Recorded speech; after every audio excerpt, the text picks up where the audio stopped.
ನಮಸ್ಕಾರ ವಿದ್ಯಾರ್ಥಿಗಳೇ, ಎಲ್ಲರಿಗೆ ಆತ್ಮೀಯವಾದ ಸ್ವಾಗತ. ರಾಜ್ಯಶಾಸ್ತ್ರ ವಿಷಯದ BA ಪ್ರಥಮ ವರ್ಷ ಮತ್ತು ಪ್ರಥಮ ಸೆಮಿಸ್ಟರ್ ವಿದ್ಯಾರ್ಥಿಗಳಿಗೆ ರಾಜಕೀಯ ಸಿದ್ಧಾಂತ ಅನ್ನೋ ಒಂದು ಪೇಪರ್ ಇದೆ. ಅದರಲ್ಲಿ 3ನೇ ಅಧ್ಯಾಯ ಪೊಲಿಟಿಕಲ್ ಟ್ರೆಡಿಷನ್ಸ್ ಅಂದ್ರೆ ರಾಜಕೀಯ ಸಂಪ್ರದಾಯ. ಈ ವಿಡಿಯೋದಲ್ಲಿ ನಾವು ಮಾರ್ಕ್ಸ್ವಾದ ಮತ್ತು ಸಮತಾವಾದ ಬಗ್ಗೆ ಚರ್ಚೆ ಮಾಡೋಣ. ಹೋದ ವಿಡಿಯೋದಲ್ಲಿ ಸಮಾಜವಾದ ತಿಳ್ಕೊಂಡಿದೀವಿ. ಸಮಾಜವಾದ ಮತ್ತು ಮಾರ್ಕ್ಸ್ವಾದ ಕೆಲವೇ ವ್ಯತ್ಯಾಸಗಳ ನೋಡ್ತೀವಿ. ಮಾರ್ಕ್ಸ್ವಾದವು ಸಮಾಜವಾದದ ಒಂದು ಭಾಗವಾಗಿದೆ. ಈ ವಿಡಿಯೋದಲ್ಲಿ ನಾವು ಮಾರ್ಕ್ಸ್ವಾದ ಮತ್ತು ಸಮತಾವಾದ ಬಗ್ಗೆ ಪ್ರದೀರ್ಘವಾಗಿ ಚರ್ಚೆ ಮಾಡೋಣ. ನಾನು ಸೋಮಲಿಂಗ ಪಾಟೀಲ್, ಸಹಾಯಕ ಪ್ರಾಧ್ಯಾಪಕ, ಸರ್ಕಾರಿ ಪ್ರಥಮ ದರ್ಜೆ ಕಾಲೇಜು, ಅಥಣಿ. ಮಾರ್ಕ್ಸ್ವಾದ ಎನ್ನುವುದು ಒಂದು ಸಮಗ್ರ ಸಾಮಾಜಿಕ, ರಾಜಕೀಯ ಮತ್ತು ಆರ್ಥಿಕ ತತ್ವಶಾಸ್ತ್ರವಾಗಿದೆ. ಇದನ್ನು ಕಾರ್ಲ್ ಮಾರ್ಕ್ಸ್ ಮತ್ತು ಅವರ ಸಹಚರಾದಂತ ಫ್ರೆಡ್ರಿಚ್ ಎಂಗೆಲ್ಸ್ ಅವರು ರಚಿಸಿದರು. ಈ ತತ್ವವು ಆಧುನಿಕ ಸಮಾಜ ಮತ್ತು ರಾಜಕೀಯ ಚಿಂತನೆಯ ಮೇಲೆ ಪ್ರಬಲವಾದ ಪರಿಣಾಮವನ್ನು ಬೀರಿದೆ. ಮಾರ್ಕ್ಸ್ವಾದವು ಪ್ರಮುಖವಾಗಿ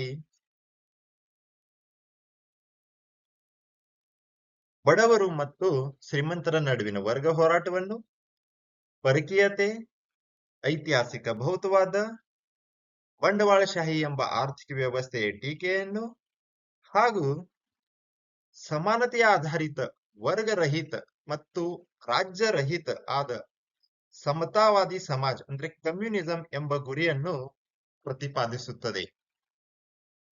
ಇದು ಕಾರ್ಲ್ ಮಾರ್ಕ್ಸ್ ಅವರ ಭಾವಚಿತ್ರ. ಅವ್ರ ಒಂದು ಪ್ರಸಿದ್ಧ ಹೇಳಿಕೆ ಏನಂದ್ರೆ, the philosophers have only interpreted the world in various ways. The point however is to change it. ಇದರ ಅರ್ಥ, ತತ್ವಜ್ಞಾನಿಗಳು ಜಗತ್ತನ್ನು ವಿವಿಧ ರೀತಿಯಲ್ಲಿ ವಿವರಿಸಿದ್ದಾರೆ, ಆದರೆ ಮುಖ್ಯವಾದದ್ದು ಅದನ್ನು ಬದಲಾಯಿಸುವುದು. ಬಂಡವಾಳಶಾಹಿತ್ವದ ಟೀಕೆ, ಕ್ರಿಟಿಕ್ ಆಫ್ ಕ್ಯಾಪಿಟಲಿಸಂ. ಮಾರ್ಕ್ಸ್ನ ಪ್ರಕಾರ ಬಂಡವಾಳಶಾಹಿವಾದವು ಒಂದು ಶೋಷಕ ವ್ಯವಸ್ಥೆ. ಇದರಲ್ಲಿ ಘನ ಸೌಖ್ಯ, ಕಾರ್ಖಾನೆ, ಭೂಮಿ ಮೊದಲಾದ ಉತ್ಪಾದನಾ ಸಾಧನಗಳು ಬುರ್ಜ್ವಾ ವರ್ಗ ಅಥವಾ ಶ್ರೀಮಂತ ವರ್ಗ ಹೊಂದಿರುತ್ತದೆ. ಪ್ರೊಲಿಟೇರಿಯಟ್ ವರ್ಗ ಅಥವಾ ಕಾರ್ಮಿಕ ವರ್ಗವು ತನ್ನ ಕಾರ್ಮಿಕ ಶಕ್ತಿಯ ಹೊರತು ಬೇರೆ ಏನನ್ನೂ ಹೊಂದಿರುವುದಿಲ್ಲ. ಅವರು ತಮ್ಮ ಶ್ರಮವನ್ನು ವಿನಿಮಯದಲ್ಲಿಗೆ ಮಾರುತ್ತಾರೆ. ಈ ವ್ಯವಸ್ಥೆಯಲ್ಲಿ ಕಾರ್ಮಿಕರು ಉತ್ಪನ್ನಿಸುವ ಮೌಲ್ಯಕ್ಕಿಂತ ಕಡಿಮೆ ವೇತನ ಪಡೆಯುತ್ತಾರೆ. ಬಾಕಿ ಸಾಂಕೇತಿಕ ಮೌಲ್ಯವನ್ನು ಹೆಚ್ಚುವರಿ ಮೌಲ್ಯ, ಅದಕ್ಕೆ ಮಾರ್ಕ್ಸ್ ಸರ್ಪ್ಲಸ್ ವ್ಯಾಲ್ಯೂ ಎಂದು ಕರೆಯಲಾಗುತ್ತದೆ ಅಥವಾ ಕರೆಯುತ್ತಾರೆ. ಇದನ್ನು ಸರ್ಪ್ಲಸ್ ವ್ಯಾಲ್ಯೂ ಅನ್ನು ಬುರ್ಜ್ವಾ ವರ್ಗ ತಮ್ಮ ಲಾಭಕ್ಕಾಗಿ ಪಡೆದು ಮಿತಿ ಇಲ್ಲದ ಸಂಪತ್ತು ಬೆಳೆಯುತ್ತಾರೆ. ಹೀಗಾಗಿ ಬಂಡವಾಳಶಾಹಿವಾದವು ಜನರನ್ನು ಶೋಷಿಸುವ ವ್ಯವಸ್ಥೆಯಾಗಿ ಮಾರ್ಪಡುವುದು. ಒಂದು ವ್ಯಕ್ತಿ ಒಂದು ದಿನದಲ್ಲಿ 8 ಗಂಟೆ ಕೆಲಸ ಮಾಡಿ 2,000 ಮೂಲ್ಯದ ಉತ್ಪನ್ನ ಮಾಡ್ತಾನೆ. ಆದ್ರ ಬಂಡವಾಳಶಾಹಿಗಳು ಅವನಿಗೆ ಬರೀ 500 ರೂಪಾಯಿ ಅಷ್ಟೇ ವೇತನ ಅಂತ ಕೊಡ್ತಾರ. ಇದರಲ್ಲಿ ಕಾರ್ಮಿಕ 2 ಗಂಟೆ ಅಷ್ಟೇ ಕೆಲಸ ಮಾಡಿದಾಗ 500 ರೂಪಾಯಿ, 8 ಗಂಟೆ ಕೆಲಸ ಮಾಡಿದಾಗ 2,000. ಆದ್ರೂ ಕಾರ್ಮಿಕ ಪಡೆದ ವೇತನ ಬರೀ 500, ಅಂದ್ರೆ 2 ಗಂಟೆಯಲ್ಲಿ ಮಾಡಿದಷ್ಟ. ಅಂದ್ರೆ ಉಳಿದ 6 ಗಂಟೆಯಲ್ಲಿ ಏನ್ ಕೆಲಸ ಮಾಡಿರ್ತಾನ ಕಾರ್ಮಿಕ, ಅದು ಬಂಡವಾಳಶಾಹಿಗಳು ಹೆಚ್ಚುವರಿ ಮೌಲ್ಯ ತಗೊಂಡು ಅವರೇ ಜಾಸ್ತಿ ಶ್ರೀಮಂತ ಹಾಕೋತ ಹೋಗ್ತಾರ. ಇದಕ್ಕ ಮಾರ್ಕ್ಸ್ ಸರ್ಪ್ಲಸ್ ವ್ಯಾಲ್ಯೂ ಅಂತ ಕರೀತಾನು. ಅದೇ ಬಂಡವಾಳಶಾಹಿಗಳು ಕಾರ್ಮಿಕರು ಮಾಡಿದ ಶೋಷಣ. ಐತಿಹಾಸಿಕ ಭೌತವಾದ, ಹಿಸ್ಟಾರಿಕಲ್ ಮಟೀರಿಯಲಿಸಂ. ಐತಿಹಾಸಿಕ ಭೌತವಾದ ಎನ್ನುವುದು ಮಾರ್ಕ್ಸ್ವಾದ ತತ್ವಶಾಸ್ತ್ರದ ಕೇಂದ್ರ ಆಲೋಚನೆಗಳಲ್ಲಿ ಒಂದಾಗಿದೆ. ಇತಿಹಾಸವೆಂದರೆ ಶೋಷಕರ ಮತ್ತು ಶೋಷಿತರ ನಡುವಿನ ವರ್ಗ ಹೋರಾಟ.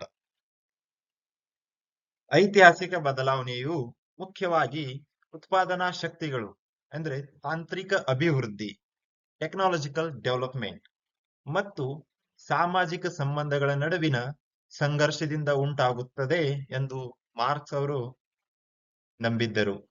ಇದು ಉತ್ಪಾದನಾ ವಿಧಾನದ ಬದಲಾವಣೆಗೆ ಕಾರಣವಾಗುತ್ತದೆ. ಉತ್ಪಾದನಾ ವಿಧಾನದಲ್ಲಿ ಅಂದ್ರೆ ಮೋಡ್ ಆಫ್ ಪ್ರೊಡಕ್ಷನ್ದಲ್ಲಿ ಬದಲಾವಣೆ ಆದರೆ ಆ ಮೋಡ್ ಆಫ್ ಪ್ರೊಡಕ್ಷನ್ ಮೇಲೆ ಆಧಾರಿತ ಇರುವ ಸಮಾಜ ವ್ಯವಸ್ಥೆ ಕೂಡ ಸಮಾಜ ವ್ಯವಸ್ಥೆಯಲ್ಲಿ ಕೂಡ ಬದಲಾವಣೆ ಆಗುತ್ತದೆ ಎಂದು ಮಾರ್ಕ್ಸ್ ಅವರು ಹೇಳಿದರು. ಈ ಪ್ರಕಾರ ಇತಿಹಾಸ ಹಂತ ಹಂತವಾಗಿ ಬದಲಾವಣೆ ಆಗುತ್ತಾ ಹೋಗುತ್ತದೆ. ಆ ಇತಿಹಾಸ ಹಂತಗಳು ಮುಂದಿವೆ. ಮೊದಲನೇದು ಪೂರ್ವ ಪ್ರಾಗೈತಿಹಾಸಿಕ ಸಮುದಾಯಾತ್ಮಕ ಸಮಾಜ, ಪ್ರಿಮಿಟಿವ್ ಕಮ್ಯುನಿಸಂ. ಅಂದ್ರೆ ಒಂದು ಆದಿಮ ಸಮುದಾಯ. ಇದರಲ್ಲಿ ಉತ್ಪಾದನಾ ಸಾಧನಗಳು ಎಲ್ಲರೂ ಸೇರಿ ಅಂದ್ರ ಸಾಮಾನ್ಯ ಮಾಲೀಕತ್ವದಲ್ಲಿ ಇರುತ್ತವೆ. ಯಾವುದೇ ಖಾಸಗಿ ಸಂಪತ್ತು ಇರುವುದಿಲ್ಲ. ಇದು ಆದಿಮ ಸಮುದಾಯ ಅಥವಾ ಆದಿಮ ಸಾಮ್ಯವಾದ. ಇದರಲ್ಲಿ ತಂತ್ರಜ್ಞಾನದಲ್ಲಿ ಬದಲಾವಣೆ ಆದ ಕಾರಣದಿಂದ ಉತ್ಪಾದನೆ ವ್ಯವಸ್ಥೆ ಬದಲಾವಣೆ ಆಗುತ್ತದೆ. ಆ ನಂತರ ಬರುವುದ ವ್ಯವಸ್ಥೆ ಅಥವಾ ಸಮಾಜ ಅಂದರೆ ದಾಸ್ಯ ವ್ಯವಸ್ಥೆ. ಈ ವ್ಯವಸ್ಥೆಯಿಂದ ಸಮಾಜದಲ್ಲಿ ಎರಡು ವರ್ಗ ಪ್ರಾರಂಭ ಆಗುತ್ತವೆ. ಒಂದು ಮಾಲೀಕರ ವರ್ಗ, ಒಂದು ಕಾರ್ಮಿಕರ ವರ್ಗ. ಇಲ್ಲಿ ದಾಸ್ಯ ವ್ಯವಸ್ಥೆಯಲ್ಲಿ ಒಂದು ವರ್ಗ ಎಲ್ಲಾ ರೀತಿಯಲ್ಲಿ ಸೌಲಭ್ಯವನ್ನು ಹೊಂದಿರುವ ಮಾಲೀಕರ ವರ್ಗ ಮತ್ತು ಮತ್ತೊಂದು ದಾಸ್ಯ ಅಥವಾ ಜೀತದಾದ ಆಳುಗಳು. ಅವರಿಗೆ ಯಾವುದೇ ಸೌಲಭ್ಯ ಇರುವುದಿಲ್ಲ. ಈ ಸಮಾಜ ವ್ಯವಸ್ಥೆಯಲ್ಲಿ ಬದಲಾವಣೆ ಆಗಿ ಉಳಿಗಮಾನ್ಯ ವ್ಯವಸ್ಥೆ, ಇದು ಮಧ್ಯಯುಗೀನ ವ್ಯವಸ್ಥೆ, ಫ್ಯೂಡಾಲಿಸಂ. ಇದರಲ್ಲಿ ಉಳಿಗಗಾಮರು ಭೂಮಿ ಮೇಲೆ ಮಾಲಕಿ ಹೊಂದಿರುತ್ತಾರೆ. ಆದರೆ ಅವರು ಭೂಮಿ ಮೇಲೆ ಕೆಲಸ ಮಾಡುತ್ತಿರುವುದಿಲ್ಲ. ಕೆಲಸ ಮಾಡೋರು ಜನರು, ಅವರು ಸ್ವತಂತ್ರರು, ಬೇರೆ. ಈ ವ್ಯವಸ್ಥೆಯಲ್ಲಿ ಕೂಡ ನಾವು ಸಮಾಜದಲ್ಲಿ ಎರಡು ವರ್ಗ ನೋಡ್ತೀವಿ. ಮತ್ತೆ ಆ ರೀತಿಲೇ ತಂತ್ರಜ್ಞಾನದಲ್ಲಿ ಬದಲಾವಣೆ ಆದ ಕಾರಣ ಈ ವ್ಯವಸ್ಥೆ ಹೋಗಿ ಬಂಡವಾಳಶಾಹಿ ವ್ಯವಸ್ಥೆ ಸ್ಥಾಪನೆ ಆಗುತ್ತದೆ. ಈ ಬಂಡವಾಳಶಾಹಿ ವ್ಯವಸ್ಥೆಯಲ್ಲಿ ಕೂಡ ಎರಡು ವರ್ಗ ಇರುತ್ತವೆ. ಇದರಲ್ಲಿ ಒಂದು ಎಲ್ಲಾ ಉತ್ಪಾದನಾ ಸಾಧನಗಳ ಮೇಲೆ ಮಾಲೀಕ್ ಇರುವರು ಬಂಡವಾಳಶಾಹಿಗಳು, ಮತ್ತೊಂದು ಬರೀ ತಮ್ಮ ಶ್ರಮ ಬಿಟ್ಟರೆ ಏನೂ ಇಲ್ಲ ಅಂತ ಕಾರ್ಮಿಕ ವರ್ಗ. ಈ ವ್ಯವಸ್ಥೆ ಆದ್ಮೇಲೆ ಮುಂದೆ ಬರುವ ಸಮಾಜ ವ್ಯವಸ್ಥೆ ಸಮಾಜವಾದ, ಮತ್ತು ಆದ ನಂತರ ಬರುವ ವ್ಯವಸ್ಥೆ ಸಮತಾವಾದ. ಮಾರ್ಕ್ಸ್ ಅವರು ಈ 6 ಹಂತಗಳನ್ನು ಹೇಳಿದ್ದಾರೆ. ಮೊದಲು primitive communism, then slave society, feudalism, capitalism, socialism ಮತ್ತು ಅಂತಿಮವಾಗಿ ಕಮ್ಯುನಿಸಂ ಅಂದ್ರೆ ಸಾಮ್ಯವಾದ. ಆಧಾರ ಮತ್ತು ಮೇಲ್ಸಂರಚನೆ, ಬೇಸ್ ಅಂಡ್ ಸೂಪರ್ಸ್ಟ್ರಕ್ಚರ್. ಆಧಾರ ಮತ್ತು ಮೇಲ್ಸಂರಚನೆ ಸಿದ್ಧಾಂತ ಎಂಬುದು ಕಾರ್ಲ್ ಮಾರ್ಕ್ಸ್ ಅವರ ಮಾರ್ಕ್ಸಿಸ್ಟ್ ಚಿಂತನೆಗೆ ಮುಖ್ಯವಾದ ಭಾಗವಾಗಿದೆ. ಅವರು ಸಮಾಜವನ್ನು ಒಂದು ಕಟ್ಟಡದಂತೆ ಊಹಿಸಿದರು. ಇದರಲ್ಲಿ ಆಧಾರದ ಶ್ರೇಣಿ ಅಡಿಪಾಯವಾಗಿದ್ದು ಅದರ ಮೇಲೆ ಮೇಲ್ಸಂರಚನೆ ನಿರ್ಮಿತವಾಗಿರುತ್ತದೆ.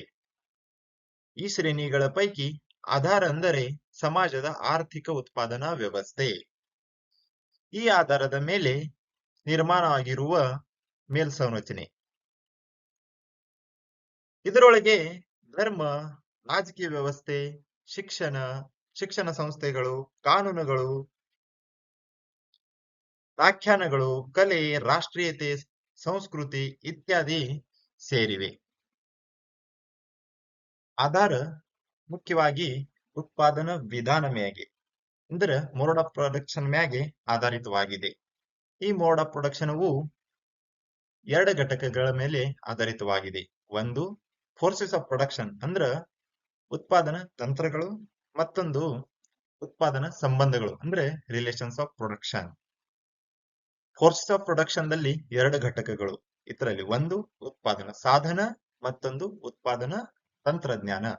ತಂತ್ರಜ್ಞಾನದಲ್ಲಿ ಬದಲಾವಣೆ ಆದಾಗ ಉತ್ಪಾದನಾ ಸಾಧನಗಳಲ್ಲಿನೂ ಬದಲಾವಣೆ ಆಗುತ್ತದೆ. ಅಂದ್ರೆ ಎರಡು ಕೂಡಿ ಉತ್ಪಾದನಾ ತಂತ್ರದಲ್ಲಿ ಬದಲಾವಣೆ ಆಗುತ್ತದೆ. ಉತ್ಪಾದನಾ ತಂತ್ರದಲ್ಲಿ ಬದಲಾವಣೆ ಆದಾಗ ಉತ್ಪಾದನೆಗಳ ಸಂಬಂಧಗಳಲ್ಲಿ ಬದಲಾವಣೆ ಆಗುತ್ತದೆ. ಅಂದ್ರೆ ಉಳಿಗಗಾಮ ವ್ಯವಸ್ಥೆಯಲ್ಲಿ ಸಾಮಂತರು ಮತ್ತು ಜೀತದಾಳು. ಅವಾಗ ಉತ್ಪಾದನಾ ಪ್ರಾಮುಖ್ಯವಾಗಿ ಕೃಷಿ ಆಧಾರಿತ ವ್ಯವಸ್ಥೆ ಇತ್ತು. ಅಲ್ಲಿ ತಂತ್ರಜ್ಞಾನ ಅಷ್ಟೊಂದು ವಿಕಸಿತವಾಗಿರಲಿಲ್ಲ. ತಂತ್ರಜ್ಞಾನ ವಿಕಸಿತ ಆದಾಗ ಉತ್ಪಾದನಾ ಸಾಧನಗಳಲ್ಲಿ ಬದಲಾವಣೆ ಆಯಿತು. ಅಂದ್ರ ಬಂಡವಾಳಶಾಹಿ ಬತ್ತು, ಆಧುನಿಕ ತಂತ್ರಜ್ಞಾನ ಬತ್ತು.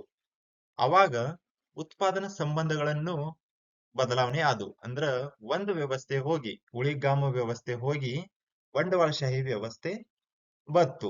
ಇದೇ ಮೋಡ್ ಆಫ್ ಪ್ರೊಡಕ್ಷನ್ ಅಂದ್ರ ಉತ್ಪಾದನಾ ವಿಧಾನ ಅಂತ ಕರೆಯುತ್ತಾರೆ. ವರ್ಗ ಹೋರಾಟ ಮತ್ತು ಬದಲಾವಣೆ. ಸಮಾಜವು ಮೂಲತಃ ಎರಡು ವರ್ಗಗಳಲ್ಲಿಯಂತೆ ವಿಭಜಿತವಾಗಿದೆ. ಒಂದು ಬುರ್ಜ್ವಾ ವರ್ಗ, ಮತ್ತೊಂದು ಪ್ರೊಲಿಟೇರಿಯಟ್ ವರ್ಗ. ಈ ಎರಡು ವರ್ಗಗಳ ಎಂದರೆ ಬುರ್ಜ್ವಾ ವರ್ಗ ಮತ್ತು ಕಾರ್ಮಿಕ ವರ್ಗಗಳ ನಡುವಿನ ಪರಸ್ಪರ ವಿರುದ್ಧ ಹಿತಾಸಕ್ತಿಗಳ ಕಾರಣದಿಂದಾಗಿ ಸಮಾಜದಲ್ಲಿ ಸಂಘರ್ಷವು ಉಂಟಾಗುತ್ತದೆ. ಬಂಡವಾಳದಾರರು ಕಾರ್ಮಿಕರನ್ನು ನಿರಂತರ ಶೋಷಣೆ ಮಾಡುತ್ತಾರೆ. ಅದರಿಂದ ಈ ನಿರಂತರ ಶೋಷಣೆಯ ನಡುವೆಯೂ ಶ್ರಮಿಕ ವರ್ಗದಲ್ಲಿ ಕಾಲಕ್ರಮೇಣವಾಗಿ ವರ್ಗ ಪ್ರಜ್ಞೆ ಅಂದ್ರ ಕ್ಲಾಸ್ ಕಾನ್ಸಿಯಸ್ನೆಸ್ ಉಂಟಾಗುತ್ತದೆ. ಕಾರ್ಮಿಕರಲ್ಲಿ ನಾವು ಒಂದನ್ನು ಭಾವನೆ, ನಮ್ಮ ಶತ್ರು ಬಂಡವಾಳದಾರು ಅನ್ನೋ ಭಾವನೆ ಪ್ರಜ್ಞೆ ಉಂಟಾಗುತ್ತದೆ.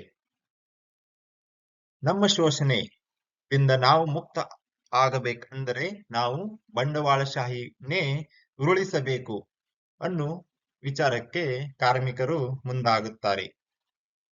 ಒಂದು ದಿನ ಕ್ರಾಂತಿಕಾರಿ ಹೋರಾಟದ ಮೂಲಕ ಈ ಬಂಡವಾಳಶಾಹಿಯ ವ್ಯವಸ್ಥೆಯನ್ನೇ ಉರುಳಿಸಲು ಅವರು ಮುಂದಾಗುತ್ತಾರೆ. ಈ ಬಂಡವಾಳಶಾಹಿ ಉರುಳಿದ ನಂತರ ಸಮಾಜವಾದಿ ಸಮಾಜವನ್ನು ಸ್ಥಾಪನೆ ಮಾಡುತ್ತಾರೆ. ಇದರಲ್ಲಿ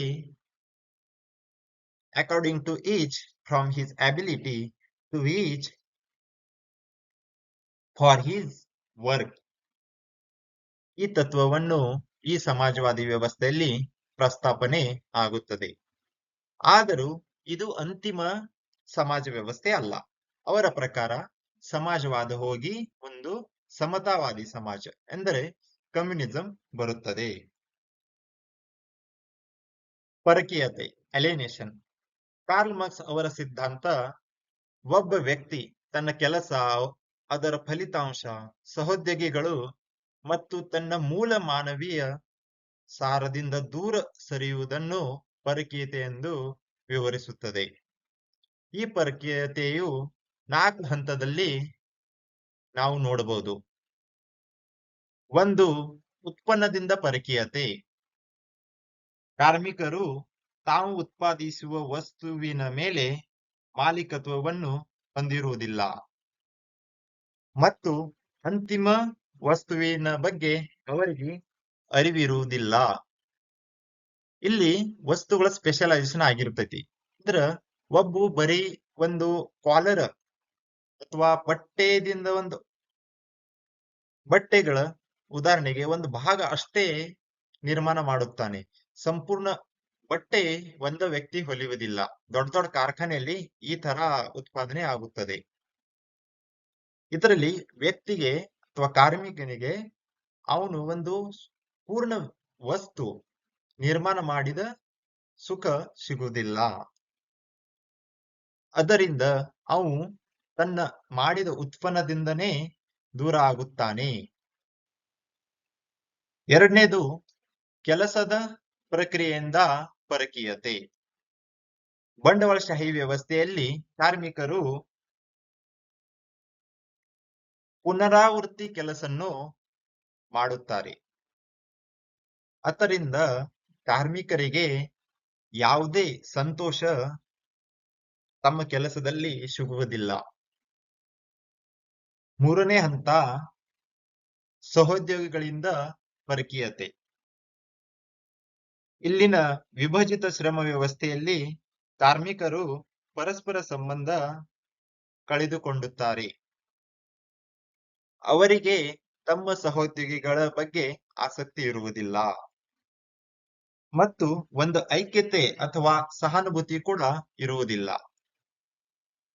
ನಾಲ್ಕನೇ ಹಂತ ಸ್ವಯಂ ಅಥವಾ ಮಾನವೀಯತೆಯಿಂದ ಪರಕೀಯತೆ. ಕಾರ್ಮಿಕನು ತಾನು ಮಾಡುವ ಕೆಲಸದ ಬಗ್ಗೆ ಯಾವುದೇ ಆಸಕ್ತಿ ಇರುವುದಿಲ್ಲ, ಅದರಿಂದ ಅವನು ಯಾವುದೇ ಸಮಾಧಾನನೂ ಸಿಗುತ್ತಿರುವುದಿಲ್ಲ. ಕೆಲಸವು ಬಲವಂತ ಚಟುವಟಿಕೆಯಾಗಿ ಮಾರ್ಪಡುತ್ತದೆ. ಇದು ಕಾರ್ಮಿಕರ ಮಾನವೀಯ ಸಾರದಿಂದ ಅವರನ್ನು ಬೇರ್ಪಡಿಸುತ್ತದೆ. ಸಮತಾವಾದ ಕಮ್ಯುನಿಸಂ. ಕಮ್ಯುನಿಸಂ ಪದವು ಲ್ಯಾಟಿನ್ ಭಾಷೆಯ ಕಮ್ಯುನಿ ಪದದಿಂದ ಬಂದಿದೆ. ಇದರರ್ಥ ಹಂಚಿಕೆ ಅಥವಾ ಸಾಮಾನ್ಯ, ಕಾಮನ್ ಎಂಬುದು. ಸಮತಾವಾದಿ ಸಮಾಜದಲ್ಲಿ ಒಂದು ತತ್ವ. ಈ ತತ್ವ ಏನಂದ್ರೆ ಪ್ರತಿಯೊಬ್ಬರು ತಮ್ಮ ಸಾಮರ್ಥ್ಯಕ್ಕೆ ಅನುಗುಣವಾಗಿ ಕೆಲಸ ಮಾಡಿ ತಮ್ಮ ಅಗತ್ಯಕ್ಕೆ ತಕ್ಕಂತೆ ಪಡೆಯುತ್ತಾರೆ. ಅಂದ್ರೆ from each according to his ability to each according to his needs. ಈ ಸಮಾಜ ವ್ಯವಸ್ಥೆಯಲ್ಲಿ ಯಾವುದೇ ಖಾಸಗಿ ಮಾಲೀಕತ್ವ ಇರುವುದಿಲ್ಲ. ಸಂಪತ್ತಿನ ಮೇಲೆ ಸಮಾಜದ ಮಾಲೀಕತ್ವ ಇರುತ್ತದೆ. ಆದ್ದರಿಂದ ಸಮಾಜದಲ್ಲಿ ಎರಡು ವರ್ಗಗಳ ಇರುವುದೇ ಇಲ್ಲ. ಇದು ಕ್ಲಾಸ್ಲೆಸ್ ಸೊಸೈಟಿ, ವರ್ಗರಹಿತ ಸಮಾಜ. ಯಾಕಂದ್ರೆ ಎರಡು ವರ್ಗ ಇದ್ದಾಗ ಮಾತ್ರ ಸಂಘರ್ಷ. ಇಲ್ಲಿ ಯಾವುದೇ ವರ್ಗವಿರುವುದಿಲ್ಲ, ವರ್ಗ ಲೋಪ ಆಗಿರುತ್ತದೆ.